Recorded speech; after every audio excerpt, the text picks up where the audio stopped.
Alhamdulillah wassalatu wassalamu ala Rasulillah wa ala alihi wa sahbihi wa man ihtada bihuda.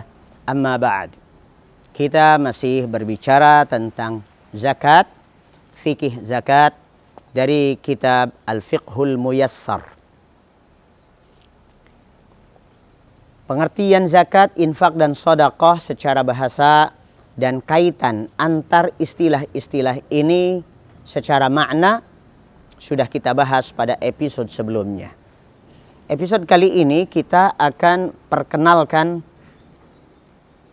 makna atau definisi zakat menurut para ulama madhab. Dalam madhab Hanafi, para ulama Al-Hanafiyah mengatakan az-zakatu hiya tamliku juz'i malin makhsusin min malin makhsusin li syakhsin makhsusin ayyanahu syari'u liwajhillahi ta'ala. Perhatikan unsur-unsur pengertian definisi zakat dalam madhab Hanafi. Kata mereka rahimahumullahu ta'ala, zakat adalah menyerahkan kepemilikan bagian dari sebuah harta yang khusus kepada orang yang khusus yang ditentukan oleh asy-syari', Allah dan Rasulnya, liwajhillahi ta'ala, karena dengan tujuan mendapat wajah Allah ta'ala. Dalam madhab Maliki, para ulama al-madhabil Maliki menyatakan yang dimaksud dengan zakat adalah ikhraju juz'in makhsusin mim malin makhsusin balagha nisaban limustahiqihi in tammal milku wa haulun ghairu ma'dinin wa harsin. Menurut mazhab Maliki, yang dimaksud zakat adalah berzakat. Jadi kalau dalam mazhab Maliki adalah berzakat. Jadi zakat maknanya adalah berzakat, yaitu mengeluarkan bagian khusus dari harta khusus yang mencapai kadar tertentu kepada yang berhak apabila kepemilikannya sempurna dan mencapai masa 1 tahun.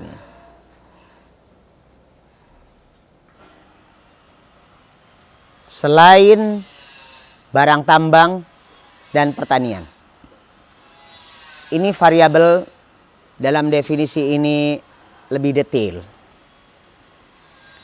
Kemudian madhab Syafi'i, para ulama dalam madhab Syafi'i rahimahumullah mendefinisikan zakat adalah ismun lima yukhraju an malin au badanin ala wajhin makhsus.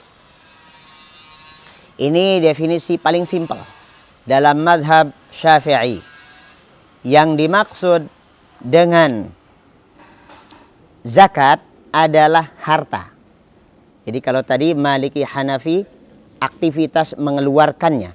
Tetapi kalau dalam mazhab Syafi'i, zakat itu adalah harta.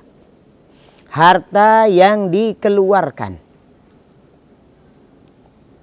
Baik atas nama harta ataupun badan. Dan ini lebih detail juga. Karena zakat itu ada yang melekat pada kewajiban harta itu sendiri, Ada juga zakat yang melekat pada badan. Zakat yang melekat pada harta seperti harta anak yatim. Walaupun anak yatim, kalau dia punya harta, hartanya dizakati. Badan, zakat badan, zakatul fitri. Nah, ini berarti mazhab Syafi'i lebih detail dan lebih simpel dalam hal ini. Ala wajhin makhsus, dengan tata cara yang khusus. Tentu saja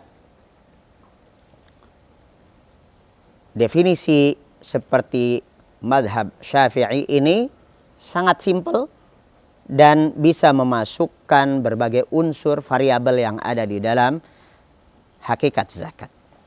Terakhir dari mazhab Hambali, para ulama Hanabilah mendefinisikan zakat adalah haqqun wajibun fi malin makhsusin li ta'ifatin makhsusah fi waqtin makhsus.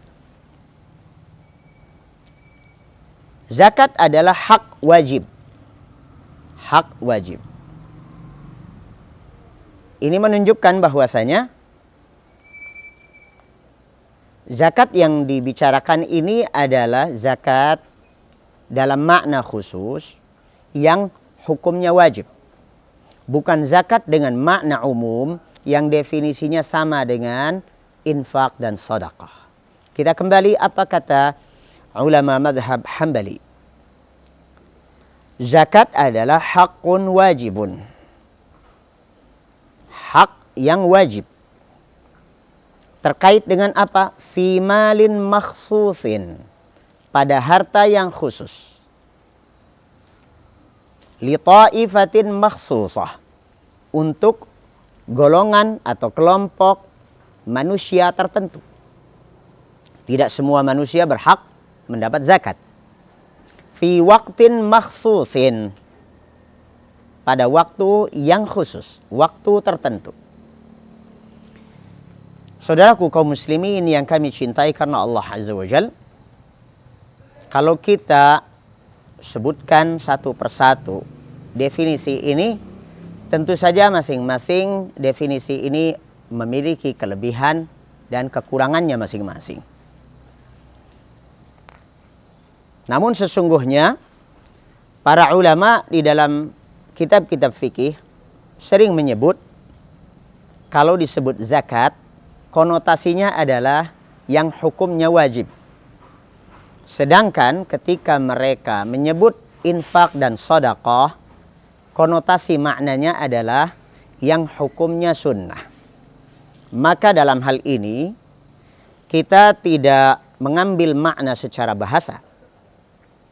Tetapi bahasan kita tentang zakat ini sudah di luar jangkauan definisi secara etimologis. Yang bisa kita ambil dari definisi-definisi tersebut adalah bahwasanya zakat ini hukumnya wajib. Itu yang pertama. Jadi kita tidak berbicara tentang yang hukumnya sunnah. Poin kedua, zakat tersebut berkaitan dengan harta dan juga berkaitan dengan badan. Zakatul fitri tidak terkait dengan harta, tetapi terkait dengan badan. Maka anak kecil sekalipun dia tidak punya harta, wajib dizakati oleh orang tuanya. Orang tua kita yang sudah tua renta, sudah tidak mampu lagi mencari harta dan mungkin hartanya sudah dibagikan juga kepada anak-anaknya, juga wajib dizakati pada waktu zakatul fitri. Itu menunjukkan bahwa zakat tidak selalu melekat pada kepemilikan harta. Kemudian harta tersebut jika memang zakat yang melekat dengan harta, maka tentu memiliki ketentuan-ketentuan khusus. Harta yang mana yang wajib dizakati, waktunya kapan, kadarnya seberapa, standar minimal kepemilikannya berapa, dan ketentuan bahwasanya harta tersebut menjadi kepemilikan penuh, bukan sebagai sebuah hutang ataupun piutang, ataupun apalagi pinjaman. Kemudian zakat yang terkait dengan harta ini pun memiliki jangkauan peruntukan. Diperuntukkan kepada siapakah zakat ini? Masing-masing dari jenis zakat, baik zakat badan maupun zakat harta, memiliki peruntukan. Zakat badan yaitu zakatul fitri, kata Nabi SAW, tu'matan lil masakin, sebagai alat untuk memberi makan orang miskin. Maka peruntukannya adalah masakin. Tentu kalau miskin saja berhak, apalagi fuqara, orang-orang fakir. Jika definisi fakir dibedakan dengan miskin. Sedangkan zakat harta selain zakat badan, maka tentu kita kenal yang disebut dengan al-asnaf ats-tsamaniyah, 8 golongan yang disebut mustahiq zakat, yaitu golongan yang berhak mendapatkan zakat. Kita akan detailkan pembahasan ini pada porsinya masing-masing. Kita sudah menyelesaikan pembahasan tentang definisi zakat atau berzakat dengan variabel-variabel definisinya menurut 4 mazhab di dalam fikih Islam. Bertemu kembali kita pada detail pembahasan masalah zakat pada episode berikutnya. Jangan lewatkan berikutnya. Assalamualaikum warahmatullahi wabarakatuh.